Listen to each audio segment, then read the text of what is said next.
Hi hello friends, welcome to my channel. Friends, మా ఛానల్ని first time చూస్తున్నట్లయితే తప్పకుండా సబ్స్క్రైబ్ చేసుకోండి. అలాగే వీడియో నచ్చినట్లయితే తప్పకుండా లైక్ చేయండి.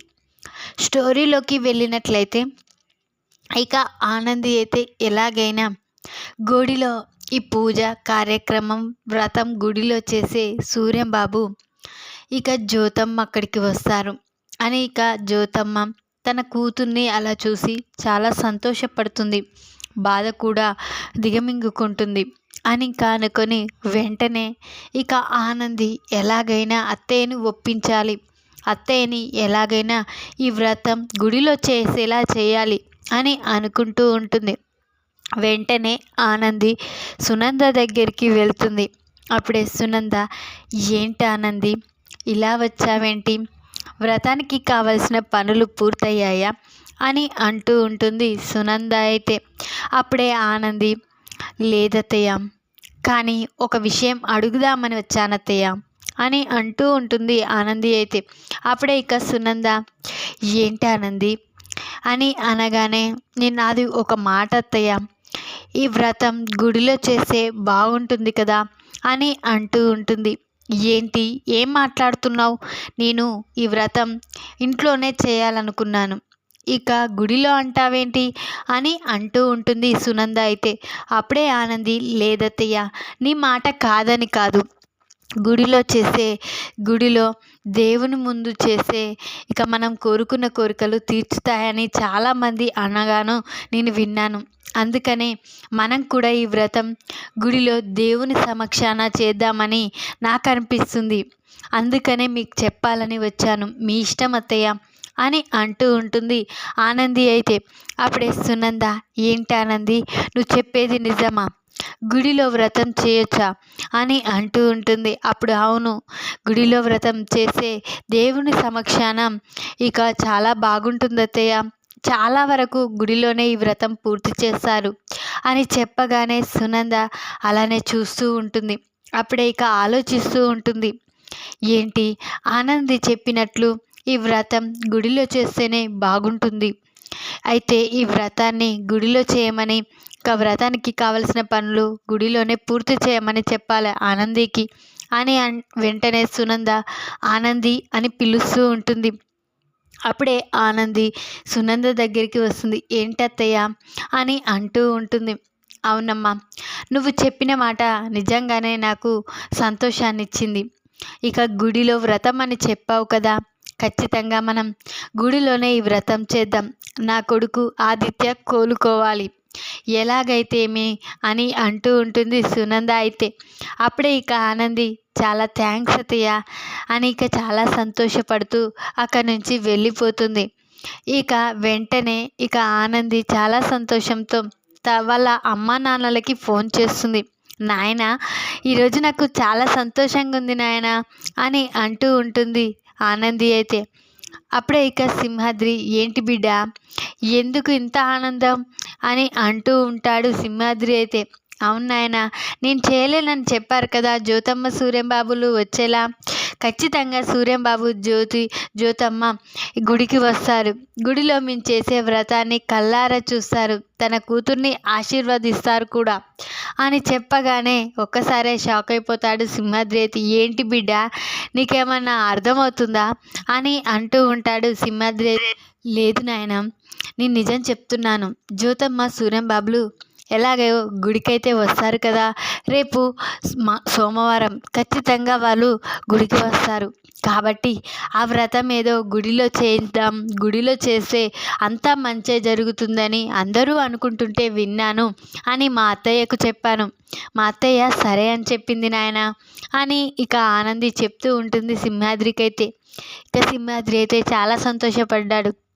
నా బిడ్డ ఏదైనా ఖచ్చితంగా చేస్తుంది, కానీ నా బిడ్డని అందరూ అవమానిస్తున్నారు, కానీ నా బిడ్డ ఏ తప్పు చేయదని నాకు తెలుసమ్మా అని అంటూ ఉంటాడు సింహాద్రి అయితే. సరే నాయన, నేను వ్రతానికి కావలసిన పనులు చేయాలి నాయన, ఉంటున్నాను అని ఇక ఆనంది ఫోన్ కట్ చేస్తుంది. ఇక ఆనంది చాలా సంతోషపడుతూ వ్రతానికి కావలసిన కార్యక్రమం అంతా జరుపుతూ ఉంటుంది. అప్పుడే అక్కడికైతే శశికాంత్ వస్తాడు. అప్పుడే ఏంటి ఆనంది చాలా సంతోషంగా ఉన్నట్లున్నావు, ఏం జరిగింది? సూర్యం, జ్యోతి గారు వచ్చేలా చేశావా? మీ అత్తయ్య ఒప్పుకుందా అని అంటూ ఉంటాడు శశికాంత్ అయితే. అప్పుడే ఆనంది, లేదు మామయ్య గారు, అత్తయ్య ఒప్పుకోలేదు. సూర్యం బాబు, జ్యోతమ్మ వస్తారంటే ఒప్పుకుంటుందా అత్తయ్య? కాబట్టి నేను వేరే ప్లాన్ వేశాను మామయ్య, అది వర్కౌట్ అయింది అని చెప్పగానే శశికాంత్ షాక్ అయిపోతాడు. ఏం ప్లాన్ అమ్మా అని అంటూ ఉంటాడు. అవును మామయ్య గారు, ఈ వ్రతం ఏదో మన ఇంట్లో కాకుండా గుడిలో చేస్తే బాగుండని అత్తయ్యకి చెప్పాను. అత్తయ్య సరే అంది. గుడిలో వ్రతం చేస్తున్నాం కాబట్టి రేపు ఇక జ్యోతమ్మ, సూర్యం బాబులు సోమవారం ఖచ్చితంగా గుడికి వస్తారు. కాబట్టి గుడిలో ఈ వ్రతం చేయాలని చెప్పడంతో ఇక వాళ్ళు కూడా అక్కడికి వస్తారు కదా, ఎలాగైనా జీవనని ఆశీర్వదించేలా నేను చేస్తాను. అందుకే ఈ సంతోషం మామయ్య గారు అని ఆనంది అంటూ ఉంటుంది. అప్పుడే ఇక ఆనంది మాటలు విన్న శశికాంత్, నువ్వు చాలా గొప్పదానివమ్మా, నీ గురించి నాకు తెలుసమ్మా, కానీ నిన్ను అందరూ అవమానిస్తున్నారు, అదే నాకు నచ్చడం లేదు. నువ్వు జ్యోతమ్మ జ్యోతమ్మ అంటున్నావు, తను కూడా నిన్ను నమ్మడం లేదు కదా అని ఇక చాలా బాధపడుతూ శశికాంత్ అక్కడి నుంచి వెళ్ళిపోతాడు. ఇక అప్పుడే ఆనంది, లేదు మామయ్య గారు, జ్యోతమ్మ చాలా మంచిది, నేనంటే తనకి చాలా ఇష్టం, కానీ కొన్ని కారణాలే తనకి నిజమనేలా నిరూపించాయి. కానీ సాక్ష్యాలు లేవు కదా మామయ్య గారు, సాక్ష్యాలతో నిరూపించే రోజు, నేను తప్పు చేయలేదన్న రోజు దగ్గరనే ఉంది. ఇక జ్యోతమ్మ ఖచ్చితంగా నేను ఏ తప్పు చేయలేదని తెలుసుకుంటుంది. మళ్ళీ జ్యోతమ్మ నాతో ఎప్పుడు మాదిరిగానే ఉంటుంది అని ఇక చాలా సంతోషపడుతూ ఉంటుంది ఆనంద్. ఇక ఆనందితో అయితే సునంద మాట్లాడాలని అనుకుంటూ ఉంటుంది. వెంటనే ఆనంది దగ్గరికి వెళ్తుంది. ఆనంది, నేను ఒక విషయం చెప్తున్నాను, గుడిలో వ్రతమైన గుడిలో పూజారి గారితో ఈ పూజ జరిపించడం లేదు అని చెప్పగానే ఆనంది షాక్ అయిపోతుంది. ఏంటి అత్తయ్య మీరు మాట్లాడేది అర్థం కావడం లేదు, గుడిలో పూజారే కదా ఈ వ్రతం చేసేది అని ఆనంది అంటూ ఉంటుంది. లేదమ్మా, ఈ వ్రతం చేయడానికి ఒక ముఖ్యమైన వ్యక్తిని పిలుస్తున్నాను, తను చేస్తే మనం అనుకున్నది నెరవేరుతుంది, తన ద్వారా చేస్తే అంతా మంచి జరుగుతుందని చాలామంది అనుకుంటుంటే విన్నాను. కాబట్టి ఆ గురువు గారిని ఈ వ్రతం జరిపించడానికి రమ్మని చెప్పాను, తనే ఆ రోజు గుడికి వస్తాడు అని చెప్పగానే ఆనంది, చాలా సంతోషం అత్తయ్య గారు, మన మంచి కోసమే కదా మీరు పిలిచేది, ఖచ్చితంగా ఆ గురువు గారిని రానివ్వండి అని ఆనంది చెప్పగానే ఇక సునంద, సరే నేను వెళ్తున్నాను అని ఇక వెళ్ళిపోతుంది. ఇక అందరూ పడుకుంటారు. ఉదయాన్నే ఇక గుడికి వెళ్ళి ఇక గుడిలో జరగవలసిన కార్యక్రమం కోసం అన్ని పనులు చేస్తూ ఉంటారు. అప్పుడే ఇక గుడికి గురువుగారు వస్తారు. గురువుగారిని చూసి ఆనంది షాక్ అయిపోతుంది. ఏంటి, ఈ గురువుగారు వచ్చారేంటి? గురువుగారు నా గురించి ఏదైనా బయట పెడితే నేనే కూతురు జీవనన్న నిజం తెలిసిపోతుందేమో, ఇక జ్యోతమ్మకి నాతో ఉండే గండం మొదలవుతుందేమో. లేదు, అలా జరగకూడదు, జ్యోతమ్మ చాలా సంతోషంగా ఉండాలి, తన బిడ్డ ఇక జీవనే అన్నట్లుగా చూసుకుంటుంది, చాలు, నన్ను ఒక పక్క ప్రేమతో చూసుకున్నా చాలు, తన కూతురిలా కాకున్నా కానీ, నేను ఇప్పుడు తన కూతురుగా పోతే తన గండం ఏమవుతుందో, జ్యోతమ్మకి ఏమీ కాకూడదు అని ఇక ఆనంది చాలా గురువుగారిని చూసి భయపడిపోతూ ఉంటుంది. వెంటనే గురువుగారిని చూసి కంగారు పడుతున్న ఇక ఆనందిని చూసి వెంటనే గురువుగారు ఆనంది దగ్గరికి వస్తారు. ఏంటమ్మా, ఎందుకు అలా చూస్తున్నావు? నీ గురించి నిజం ఎవరికి చెప్పను, ఆ టైం వచ్చే రోజే వస్తుంది, కానీ ఇప్పుడు ఎవరికి నిజం చెప్పనమ్మా, నువ్వేమీ కంగారు పడకు అని చెప్పగానే, మీరేంటి గురువుగారు ఇలా వచ్చారేంటి అని అంటూ ఉంటుంది ఆనంది అయితే.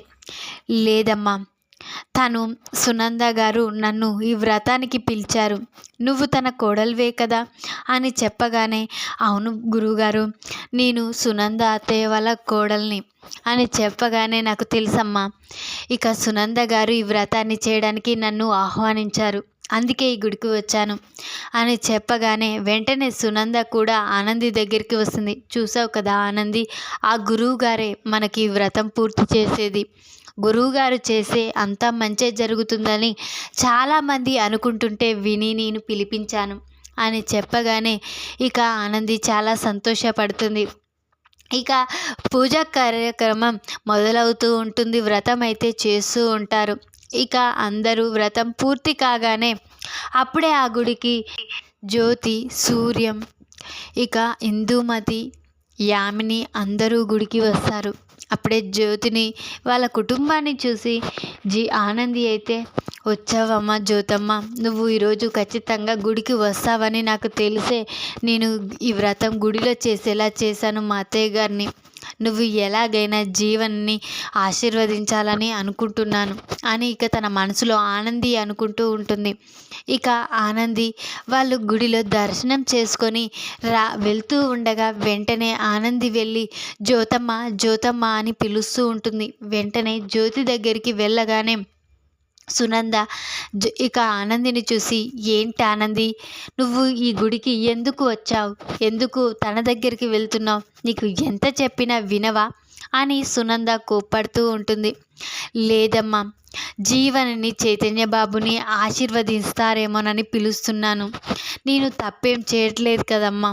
నా తల్లిదండ్రులు వచ్చారు నన్ను ఆశీర్వదించడానికి. ఇప్పుడు జీవనకు కూడా తల్లిదండ్రులు వచ్చారు కదా, అందుకనే తనను కూడా ఆశీర్వదించమని అడుగుదామని వచ్చాను అని ఆనంది చెప్పగానే అప్పుడే గురువు గారు, అవును కదా, తల్లిదండ్రుల ఆశీర్వాదం ఇక బిడ్డకి చాలా గొప్ప ఆశీర్వాదం లాంటిది కాబట్టి వాళ్ళు ఆశీర్వదించాలి అని గురువుగారు చెప్పగానే సునంద మరో మాట మాట్లాడకుండా అలానే ఉండిపోతుంది. వెంటనే ఆనంది ఇక జ్యోతి దగ్గరికి వెళ్తుంది.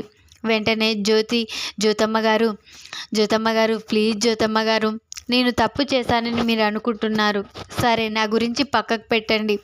జీవనమ్మని చైతన్య బాబుని ఇక దీవించాలని నేను కోరుకుంటున్నాను, రండమ్మా అని అంటూ ఉంటుంది. ఆనంది అయితే, ఏంటి కుట్టి, మేము నీ కళ్ళకి ఎలా కనిపిస్తున్నాము? మమ్మల్ని కాదని వెళ్ళిపోయిన నా కూతుర్ని ఎలా ఆశీర్వదించమంటావు? ఈ తల్లిదండ్రులు తనకి గుర్తుకు రాలేరు, అలాంటి నా కూతుర్ని ఎలా ఆశీర్వదించమంటావు అని ఇక అంటూ ఉంటుంది జ్యోతి అయితే. అప్పుడే సూర్యం, ఏంటి జ్యోతి, ఎవరితో పడితే వాళ్ళతో మాట్లాడకూడదు కదా, వెళ్ళిపోదాం పదా అని సూర్యం అంటూ ఉంటాడు. అప్పుడే ఇక జ్యోతి కాళ్ళపై పడుతూ ఉంటుంది ఆనంది అయితే. అప్పుడే ఇందుమతి, ఏంటి ఎన్నిసార్లు చెప్పినా నీకు బుద్ధి రాదా అని ఇక చాలా కోప్పడుతూ ఉంటుంది ఆనందిపై ఇందుమతి అయితే. అప్పుడే, ఏంటమ్మా, నేను ఆశీర్వాదమే కదమ్మా కావాలనుకుంటుంది, తన బిడ్డకు తన ఆశీర్వాదం ఉండాలనే కదా నేను చూస్తుంది అని జ్యోతితో అంటూ ఉంటుంది ఆనంది అయితే. అప్పుడే ఇందుమతి, లేదు పద జ్యోతి, మీరు వెళ్ళిపోదాం పద, ఇలాంటిది ఎన్నిసార్లు విసిగిస్తుందో మనని, అసలు మనకింత ద్రోహం చేసిన దాన్ని ఎలా క్షమిస్తాము, తను చెప్పిన మాట ఎలా వింటాము అని తనకు ఎన్నిసార్లు చెప్పినా ఇలా చెప్తే వినదు అని వెంటనే ఇక ఆనంది నెత్తి పట్టుకొని నెట్టేస్తుంది ఇందుమతి అయితే ఆనందిని. అప్పుడే ఆనందికి తలకి బాగా గాయమై బ్లడ్ కారుతూ ఉంటుంది. అప్పుడే ఇక ఒక్కసారే అందరూ నిల్చొని, ఏంటి జ్యోతి, ఏం చేస్తున్నారు? నా కోడలు నీ కూతురికి ఆశీర్వాదం దక్కాలని మిమ్మల్ని ప్రాధేయపడుతుంది, కానీ నా కోడలు రక్తం కళ్ళ చూస్తారా? ఆ ఇందుమతిని నేను బ్రతకనివ్వను అని సునంద వెళ్తూ ఉంటుంది. అప్పుడే ఇక, ఏంటమ్మా, మాకు చేసిన దాంట్లో కుట్టికి తాకింది తక్కువే, మాకు కుట్టి ఎంత ద్రోహం చేసిందో తెలుసు, అలాంటి కుట్టిని కొట్టడం కాదు చంపేయాలి అని జ్యోతి అంటూ ఉంటుంది. అప్పుడే గురువు గారు, ఏంటమ్మా మీకు ఏం తెలుసు అని మాట్లాడుతున్నారు, ఇక తను కుట్టి ఎవరో కాదు అని చెప్పగానే జ్యోతి షాక్ అయిపోతుంది. ఏంటి గురువు గారు, ఏం మాట్లాడుతున్నారు, కుట్టి మాకు తెలీదా అని అంటూ ఉంటుంది జ్యోతి అయితే. ఆ కుట్టియే నీ కన్న కూతురమ్మా, నీ కన్న కూతురు అనుకుంటున్న జీవన ఆ ఇందుమతి చెల్లెలు కూతురు. తను ఆస్తి కోసం తన చెల్లెలను కూతురు తీసుకొచ్చి నీ ఇంట్లో పెట్టింది. ఇక ఇదంతా బయట పెడుతుందో ఈ ఆనంది అని ఇక తనని ఇంట్లో నుంచి బయటికి పంపించేలా చేసింది, మీకు దూరం చేసేలా ఇక జీవన పెళ్లి చేసిందన్నట్లుగా క్రియేట్ చేసింది ఆ ఇందుమతే. ఆ ఇందుమతి మామూలు వ్యక్తి కాదు. నీ కూతుర్ని నిన్ను దూరం చేసింది పురిటిలోనే. తన వల్లే ఇప్పుడు నీ కూతురు ఇక మీకు దూరమై సింహాద్రి పద్మ దగ్గరికి చేరింది. ఆ దేవుని దయ వల్ల మీ దగ్గరనే ఉండేటట్లు చేసిండు ఆ దేవుడు. ఆ పరమశివుడు చూస్తూనే ఉంటాడు. నీ కూతురు కాని కూతురు, ఆ ఇందుమతి చెల్లెలు కూతురు జీవనలా పెరుగుతుంది. కోట్ల ఆదాయానికి అధిపతిలా పెరగవలసి వస్తుంది. అలాంటి వాళ్ళని నమ్ముతున్నారు. ఏ తప్పు చేయని నీ కూతుర్ని నువ్వు నిందిస్తున్నావు. ఈ నిజం నేను ఎప్పుడో చెప్పాలనుకున్నాను. కానీ నీ కూతురు వల్ల నీ కూతురు నీ దగ్గరికి వస్తే గండం ఉందని ఇన్ని రోజులు నీకు నిజం చెప్పలేదు. కానీ ఆ సమయం ఇప్పుడు వచ్చింది. ఆ పరమశివుడే ఇప్పుడు ఇప్పించాడు అని ఈ గురువుగారు చెప్పగానే జ్యోతి షాక్ అయిపోతుంది. ఏంటి గురువుగారు మీరు మాట్లాడేది? మిమ్మల్ని ఎప్పుడు ఇక్కడ చూడలేదే అని జ్యోతి, సూర్యంలు అంటూ ఉంటారు. లేదమ్మా, మీరు నన్ను ఎప్పుడు చూడలేదు. కానీ ఈ అమ్మాయిని చూసిన వెంటనే నాకు అంతా గుర్తుకు వచ్చింది. తను ఎవరి కూతురో నాకు తెలుసు. కానీ నీ కూతురు అన్న విషయం నాకు తెలుసు. కానీ ఇన్ని రోజులు నీకు తనకున్న గండం వల్ల నీకు నిజం చెప్పలేకపోయాము. నేనే ఈ విషయం ఈ పూజారికి కూడా చెప్పొద్దని చెప్పాను అని చెప్పగానే వెంటనే ఇక జ్యోతి, ఏంటి పూజారి గారు, గురువుగారు చెప్పేది నిజమా అని అంటూ ఉంటుంది. జ్యోతి అయితే, అవునమ్మా, గురువుగారు చెప్పేది నిజం. గురువుగారే ఈ నిజం ఎప్పటికీ మీకు చెప్పొద్దని, నీకు జీవనకు ఇక ఇద్దరు కలుసుకుంటే తనే నీ కూతురు అన్న నిజం తెలిస్తే నీకు ప్రాణహాని ఉందని ఇన్ని రోజులు చెప్పొద్దని గురువుగారే చెప్పారు. అందువల్లే ఆనందిలా పెరుగుతుంది జీవన అని పూజారి చెప్పగానే షాక్ అయిపోతుంది. ఈ విధంగానైతే గురువుగారిని సునంద పిలిపియడంతో ఇక గురువుగారి ద్వారా ఇక ఆనందియే తన కూతురు జీవన అన్న నిజం తెలుసుకుంటుంది జ్యోతి అయితే. ఈ వీడియో కనుక మీకు నచ్చినట్లయితే లైక్ చేయండి. మరిన్ని వీడియోల కోసం ఛానల్ని సబ్స్క్రైబ్ చేసుకోండి ఫ్రెండ్స్. Thanks for watching.